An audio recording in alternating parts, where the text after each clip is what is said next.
Hello, and welcome back to Level 1 News. Today is March 22nd, and today we're doing government and security news. Ryan's missing. He's out sick. Again. His inferior immune system. Though I don't think he's too bad. I think it's just a cold, but... It doesn't seem to be the thing. No, he got the take-home kits, or whatever. The thing they mailed us, the thing kits. And it was no. Yeah, his was negative, so that's good. Yeah, people forget that, colds and the flu are still a thing. Yeah. So, like the last couple of weeks, there's just one or two things in the news that dominate everything. So it's harder to get out technology news, especially government technology news. We do have a lot of business technology news. Yeah, that's probably going to be a section by itself this week because it's 20 stories. But government and security, yeah, I don't know. I mean, our first story is about some of the IT consequences that are facing Russia as a result of the sanctions. I feel bad for them for this. Yeah, I kind of do too. Russia faces IT crisis with just 2 months of data storage left. Yeah, so, it sounds like, oh no, they're not going to be able to buy the stuff for their games and everything is going to be just a huge mess and blah, blah, blah. But then you read into the article and it's like, well, they said you don't have to retain as much data for surveillance. So maybe that'll free up some... Yeah, they were like, I guess we'll get rid of some of these features. And I was like... Wait, what? It's like we have to record literally everything as an ISP? We'll relax that. How many cigarettes do you think you're smoking if you're an IT person in Russia right now? You're just chain smoking all the time, right? Yeah, it's like you're not going to be able to get parts. Yeah. Bank cards. There was another article that said that some of the banks are no longer issuing new debit cards because they literally ran out of debit card plastic. Ooh. Yeah, so it's like, how do you... Access? I guess you have to go to the bank and get cash, but I bet everyone else is doing that right now, too. Yeah. There's a run on the banks. Yeah. If it's a smart card type situation, you're really screwed. If it's magnetic stripe, you could maybe reprogram the magnetic stripe, and even though the number's not accurate, the mag stripe reader would still work, but there's just... It goes beyond just data storage. But yeah, buying hard drives and things, a little problematic. Of course, if Russia, can source things through China... Well, that doesn't matter. A lot of technology comes from China. It's less of an issue, but we'll see. Meanwhile, back home, I don't know what to make of this. Okay, I was going to read the title. Congressional bills could ban tech mergers over $5 billion. I thought this was probably a net positive, right? It seems like a net positive. What have they snuck into it? But it seems like a net positive. Yeah, because what's happening is prices are going up and profits are going up. And so Congress is kind of looking around saying, a lot of these companies are doing the quiet part out loud or saying the quiet part out loud, I guess. I don't know where I was going with that exactly. But if profits are up and prices are up, that's just greed. Yeah.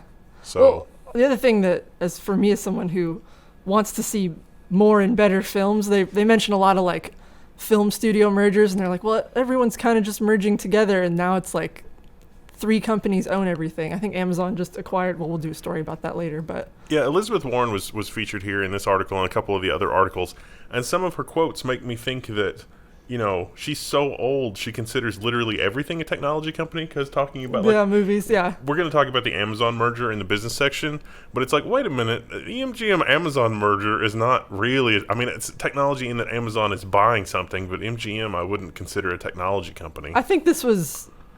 it's supposed to hit all companies, but this article, because it's Engadget, focused on the tech side. I don't know. There is some instability in the economy, wouldn't you say? Yeah, just a little. We'll talk about that more in the business section. In the government section, well, CoinDesk has this article. Ukraine's Zelenskyy signs virtual assets bill into law, legalizing crypto. Why this is interesting is because he'd previously shot down this bill, and that was before the thing. Invasion? Yeah, that was before the invasion. Now, after the invasion, it's like, you know what? People are sending us a lot of crypto. Ukraine's received $100 million in crypto donations. So he's like, you know what? This is fine. Yeah, we'll make this work. They're kind of in a wartime. Yeah. I wonder if that's the question, right? If they ever go back to normal, will this stay? It's going to be there for at least a few years. Oh. They've also done away with taxes and things like that. So it's like, hey, you owe business taxes. Don't even worry about it. It's fine. We'll figure that out later. They even have an IRS building right now? No. Their equivalent? No, probably not. I hope they're doing okay, though. They're really hanging in there together. Every day you wake up and you get online, it's like, what fresh hell am I going to hear about from that part of the world today? Yeah. Yeah. Meanwhile, Elizabeth Warren, the specter of her, she shows up again. Elizabeth Warren's anti-crypto crusade splits the left. Yeah, so Democrats can't make up their mind as to whether or not crypto is a good thing. Elizabeth Warren, we make fun of her a lot because she's so heavily invested. And she's such a good investor in the traditional stock market. Whether or not you believe crypto is a tool of the devil, it seems like there's a conflict of interest there. Are you thinking of Pelosi? Oh, yeah. Yeah, this is Warren. I mean, she Elizabeth probably Warren. also has investments. They probably all do. But Yeah. Pelosi's the one who's like everyone They do. follows for the investment info. They all do, yeah. Yeah, Elizabeth Warren is, yeah, but Pelosi's the one who was like, oh, we shouldn't have rules against us investing. yes. Warren, on the other hand, seems more like more rules. Yeah, yeah. Yeah, I don't know. All the Congress critters are just kind of... Well, they had some younger ones interviewed in this story, some from New York who were like, oh, no, crypto's the future. And then I looked up that guy on Twitter, one of the ones they interviewed, and like his whole Twitter thing is just talking about crypto and NFTs. And I was like, oh, grief. No wonder he wants to get rich off of it. It's kind of a scam. I don't know. Is it a deal with the devil? Well, this certainly is. Apple partner Foxconn pitches $9 billion factory in Saudi Arabia for EV parts, chips, and more. So, I don't know why they put Apple partner in the headline, except just because they got this cool stock photo.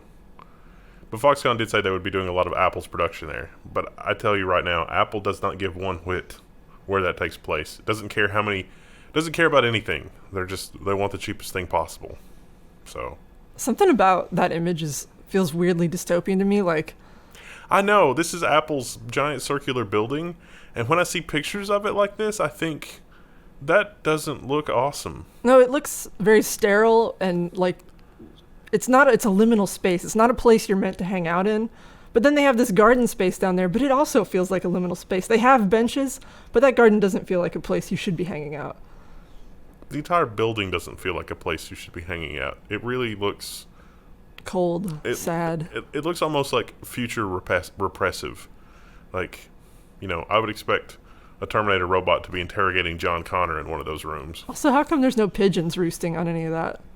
Think about all the pigeons that get in this office. There's a high voltage transformer installed just to eye electrocute line. them. Yeah, That's why no one hangs out in there anymore, because they got tired of seeing the pigeons get electrocuted. it's actually kind of gruesome. Instead of just, like a bug zapper, it actually vaporizes the pigeons. So, And then the ashes float down and compost into the garden. It's really an efficient system. why do you think they call it Thunderbolt and Lightning? I mean, come on. No, I don't know. I'm making that up. That's funny. Other sad news. WikiLeaks founder Julian Assange denied permission to appeal extradition. The more time goes on, the more it looks like that he is a political prisoner, I'm sorry to say. So he's being extradited to the U.S. This is sort of the last hurrah to get the UK to say, well, if he comes to the U.S., he's probably going to be abused and not treated well. He's going to be in that for-profit prison system. Yeah, probably. Definitely not a great definitely not a great day for do as I say, not as I do with regard to people that embarrass the administration. Yeah. So, I don't know. And then this. Report, Tencent faces record money laundering fine. So I looked at this story and there was literally like a paragraph under it. Did you see any more about it? This is a paywall alternative, so Okay. there's not a lot of information here. But the reason this is noteworthy is because a lot of this comes from Chinese media. So this is kind of like prelude to something more serious. We saw the same kind of thing with Jack Ma's companies, and he sort of doubled down and was like, no, I'm not going to, I've done everything by the book. And the ruling party said, no, we're not. And then there was a little bit of a re-education. And it looks like Tencent is saying, all right, whatever we need to do, you're in charge. So they're taking a little bit different approach to it than Jack Ma did, looks like. So this will probably be in the news a couple of more times between now and the next Level 1 news and the one after that and the one after that.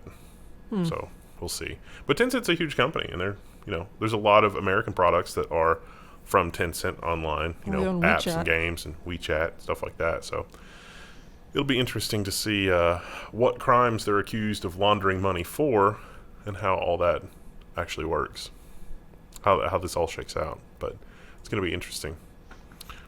speaking of other interesting things where they're trying to get the word out to citizens. The Kremlin is lying. Hackers build tool to let anyone text Russian citizens about the war in Ukraine.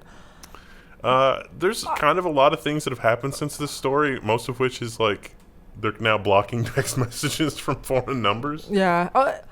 I think it's a cool project, but at the same time, I don't know if I was a citizen of Russia, if I got random text messages, if I would count that as anything but spam. Yeah, exactly. Yeah. And it's really, some people have written up some of the stuff that's happening with technology over there. And so it seems to be the consensus. Again, we don't know, we're not there. But it seems to be the consensus that a lot of the older population in Russia is for the war because the older traditional media has a pretty consistent message that things were really terrible. But, you know, in the West, we would say that's completely false and made up and totally 100% propaganda. And the younger people were getting their news from the internet or from more sources other than just local sources. And so that's not true for older people, apparently. So this is how they were trying to reach them. But again, if you're an old citizen you're of an old Russia, person you're just going to be like, this is spam, right? Yeah, if you already believe what they're telling you, then... But this is really fascinating because we have the same technology that they do. Are they going to be texting us? Yeah, I mean, I don't believe that's happening right now. And, I don't believe that the U.S. has committed atrocities on the same level. But we do have really Recently. Recently. We do have a lot of things in our history that's really dark where it's like we need to do this thing and we don't want to admit the real reason we want to do this thing, so we're going to do these other things. And that was certainly happening in like the 50s and 60s and 70s. And so it seems like where Russia is, if the U.S. has made any progress at all since then, it seems like Russia is in about the 1940s, 1950s U.S. level of, let's go help the United Fruit Company. I don't know. I don't know. I feel like the U.S. is still pretty bad, but two wrongs don't make a right. Yeah, yeah. You can point at us, but like you're still doing the bad thing. Yeah. Saying, but look, they're worse doesn't make it better. Yeah. It also feels a little bit like Civ, where it's like if you're in Civ and you're getting ready to have a cultural victory, it's like, no, I was going for the military victory. And it's like, well... I don't think you're better at Civ than I am, but I've never beaten you doing the culture victory. I always get nuked by Wendell when we play Civ while I'm trying to build, like, shrines and libraries. I really enjoyed the time when I think they patched it pretty early, but you could have nuclear weapons, but your population mostly couldn't read. Yes, just put all your stuff in the military. Yeah. Oops. Yeah, this is, it's kind of like that, I guess, maybe. I don't know. But in the U.S., because of the hacking and the stuff that has gone on as a result of that, the Viasat satellite connections? The Viasat is like the we talk about Elon Musk's satellite internet. But before Elon Musk, we had geosynchronous satellite-based internet, which is god-awful because of the latency. But if you can't get anything else, it's better than nothing. And Viasat was hacked, and all those terminals in Eastern Europe were shut down, and they were bricked. Firmware was lost, and they're still down. They're mostly still down. I'd wondered about that. I hadn't seen any updates for a bit. Yeah, and so it's starting to dawn on us here that, wait a minute, what if one of our companies that provides these kinds of things gets hacked? Because there's a commercial incentive on our companies not to report that. I mean, remember Equifax? They never report anything. Yeah, ever. Equifax didn't report anything until the crap hit the fan, and then they were like, well, I'll think about like the gas pipeline and stuff that got hacked last year. Yeah, exactly. So maybe some things are going to change domestically as a result of this. Hacked U.S. companies to face new reporting requirements. I think, what is it, a week? Not even. Yeah. If you get hacked, you got to report it immediately. Yeah, and so this is part of a larger coordination thing because some of our intelligence doesn't know that our companies are being targeted. So, like, could have the State Department or the Department of Defense helped, a company like the Viasat people from being hacked or to detect early or to recover from that? Because most companies, I mean, even if you've got 1,000 employees in the U.S., most U.S. companies are not equipped to deal with nation-state level surveillance. Right. I mean, look at Jeff Bezos. Jeff Bezos' iPhone got hacked a few years ago, which is why the news about his mistress leaked, which is why he got a $70 billion divorce. that was a big deal. And, that was one individual. So it's like they're there, they're lurking. And so it's kind of nice that maybe we're getting clued in finally to say, hey, maybe we should all be open and honest with each other, or at least communicate what's happening. It is a very short period you have to report it. It might even be less than a week. It might be like 2 or 3 days. Yeah. And it's only infrastructure sort of companies. So like electric, internet. I would say that Equifax qualifies, but under this law, they technically probably don't. wouldn't, yeah. It's like, I need to be able to get a home loan, and Equifax thinks I'm a dead 73-year-old mother of 7. Something's wrong. Something's broken. Speaking of things that are broken, India says it accidentally fired a missile into Pakistan. they were running a simulation, and turns out it wasn't a simulation. Did you think it was strange? And the article didn't really go into this, but it mentioned that the particular missile that went rogue was a Russian-designed missile.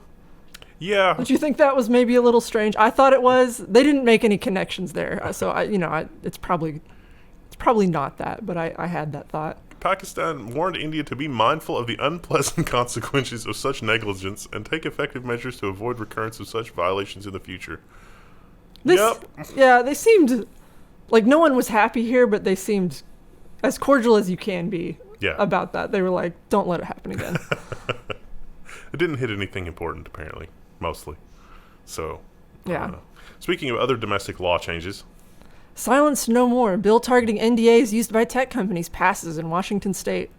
See, it's, would you say that there's a kind of labor revolution happening in sort of the post-pandemic world where, this has happened every time there has been this kind of a thing where the cost of labor has gone up dramatically, not because of any other economic factors, just like the workers feel empowered. And tech workers, certainly, the world is their oyster right now. And companies that are employing people really don't like that and are trying to use NDAs and stuff that's not enforceable to try to control their workers a little better. Keep you from even being able to get another job after you quit your main one. Yeah. So, like, if you work on stuff, the company's like, oh, no, you learned all this from us, therefore we own you. And it's like, well, it doesn't. You got a right to work. Yeah, That's we did really a story. well established in labor. We did a story, what was it, like a few weeks ago, where it was Apple employees who couldn't get like any verification that they had ever worked at Apple. Yeah, the hubris of Apple is that, we made you, therefore we own you. That sounds pretty much par for the course for Apple, but most tech companies are like that. Most tech companies are that egotistical. But this is good news for people who live in Washington. It's good news, but it's also very embarrassing that it's taken this long to get there. This is basically the equivalent of when you have a shift working in a factory, you're not allowed to lock the doors, preventing them from leaving. Yeah. Turns out that's bad. People die. This is kind of like that. It's almost that bad. Not quite, but almost. I mean, considering you die if you don't work for the most part. Yeah. It's kind of yeah indirect, but... Yeah. This is on the opposite end of the spectrum. California bill would let parents sue social media companies for addicting kids. I could not get past the paywall on this one, so I don't know the full details, but the headline is absurd. Yeah, it literally pretty much is the headline. It's like, hey, if the tech companies aren't going to take appropriate, like if little Timmy is uploading to TikTok and... he's has some kind of like personality disorder as a result of that. The social media companies are liable because they didn't put adequate protections in there. It's like, well, but wouldn't that be true of things like a casino then? I mean, you've got parental controls on a computer. Like, turn that off. If your parents are especially egregious in their neglect, you can be charged with contributing to the delinquency of a minor. We don't need more laws for this. It's fine. It's strange to be on the social media side here, but yeah, I mean, at some point you have to actually parent and pay attention. Like, yeah, I wonder if see these kind of things with the whole labor movement thing. I wonder if some of these problems will go away when someone doesn't have to work in just unmanageable number of hours in a week. What do you do with the extra time? Do you get more out of life? Do you have more time to spend with your kids? Do you have more time to do parenting? Because you're not exhausted all the time. Yeah, I mean, I totally get it. It's like you put in your 40, and then you've got to deal with, probably another 5 or 6 hours of after hours emails and nonsense. And it's like you literally don't have much more time for anything beyond sleeping and just maintenance. I mean, yeah, even just, like cleaning, cooking, basic life stuff that you just have to do. That kind of stuff can take up a lot of time as well. And if you're working a lot. And so if you had more time for parenting, would we have A healthier society overall, probably. I don't know. Speaking of a healthier society, U.S. expels another Chinese phone carrier on security grounds. we can sleep better at night knowing Which that our one was phones it? are more secure. It was a Pacific Networks Corp. I had not heard of this one. So they provide infrastructure. This probably doesn't affect a lot of people. But if you work in IT and you've got some Pacific Networks equipment or Hikvision or what was the other one? Was Huawei, and there's another one. Got any of that equipment laying around? Probably need to replace it. Sucks to suck. China wasn't happy about that either. They were like, "You're just targeting us unfairly. You can't even prove we broke the law." And it's like, well, I don't know. I don't know. And then there was this. Worldcoin pulls out of numerous countries amid data privacy concerns, technological challenges. Thank goodness. Remember that? This is the eye scanning thing. Remember we did the article and it was like a remote village where everybody was living in a hut and they were like, yeah. Scanning everybody's eyes, yeah. I would love to have $2 American for scanning my eye. That's like a year's income here. I mean, not really. I mean, I'm being facetious a little bit.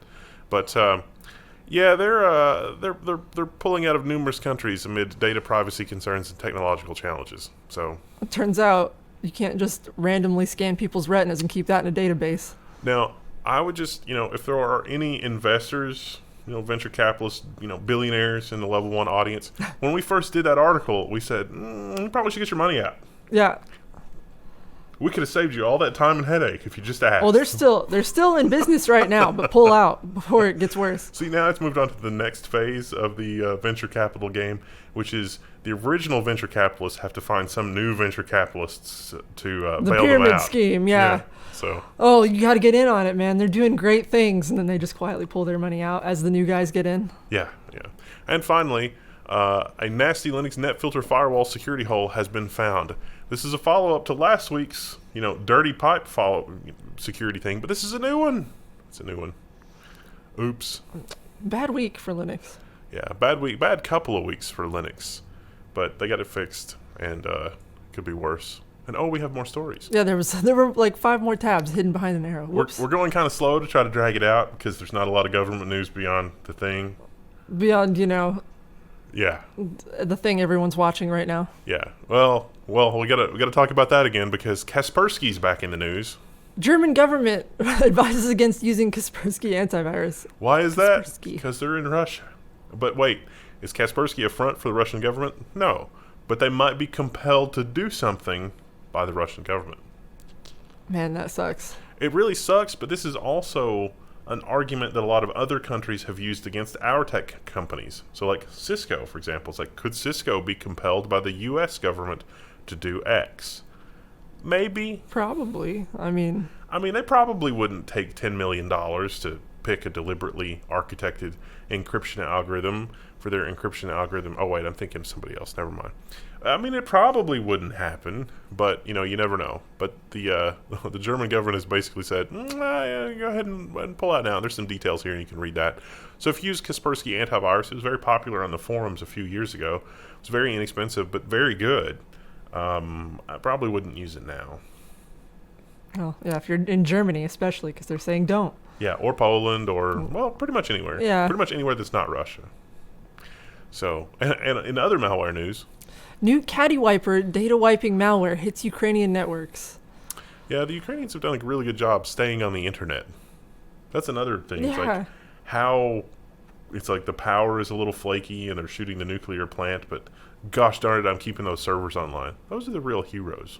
That's probably...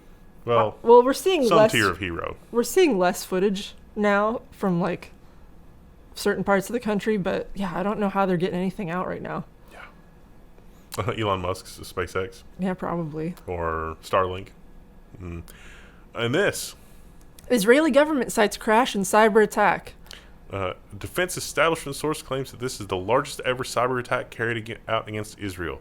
They think it's a nation state, but they have not determined who yet. Yeah, mostly it was a large-scale distributed denial of service attack. So... hell, that could be anybody. Yeah, but then there's some other sub-headlines like Iranian drones have been destroyed and Israeli attributed attack and blah, blah, blah. Again, like the Viasat thing, this is software attacking hardware. So if you've got the fancy computer-controlled weapon systems, and you can get into the computers to wipe the computers, guess what? Those weapon systems don't work anymore. If you depend on Viasat or something like that for satellite communications, and those modems are online, and you have a remote exploit for those modems, you can log into the modems and erase the firmware, and then what do?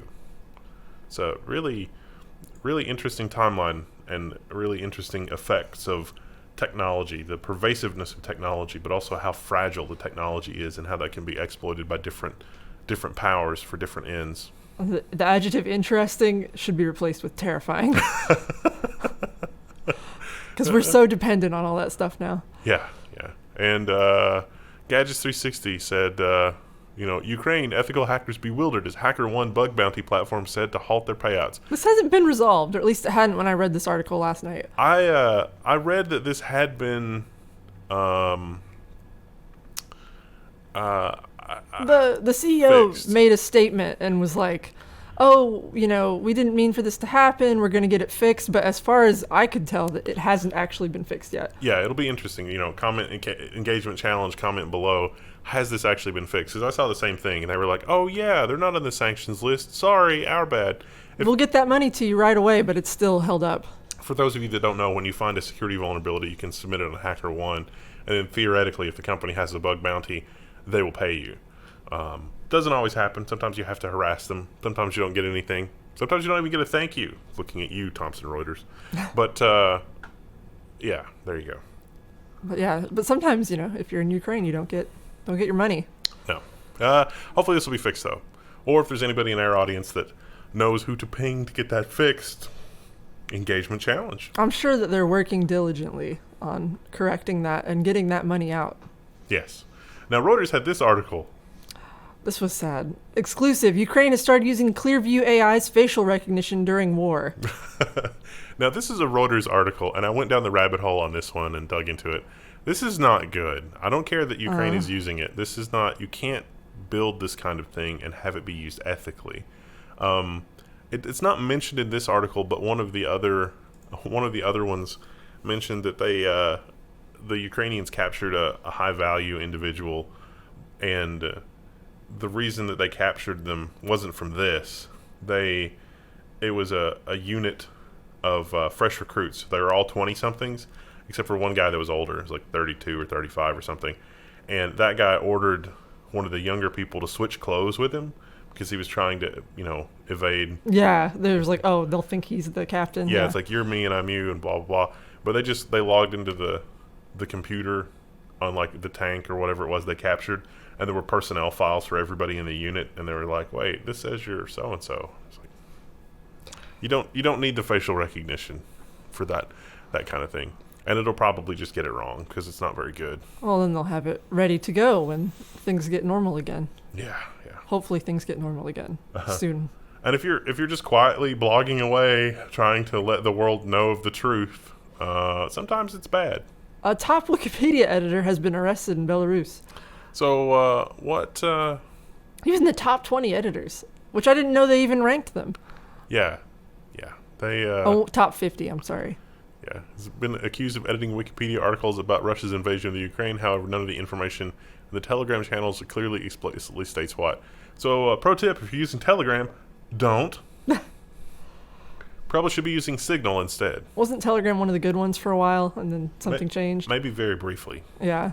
We did a story where Telegram was not going to be allowed to operate in Russia unless something, and they blinked. And I was like, well, there you go. It seems like if you want to be secure, it seems like you constantly have to hop services. Yeah, they eventually all get compromised. Here's hoping that he's released and it's handled well and not with a wrench. So, and we kind of have a mini nonsense story this week too. Yeah. Medical student surgically implants Bluetooth device into own ear to cheat in final exam. So they failed.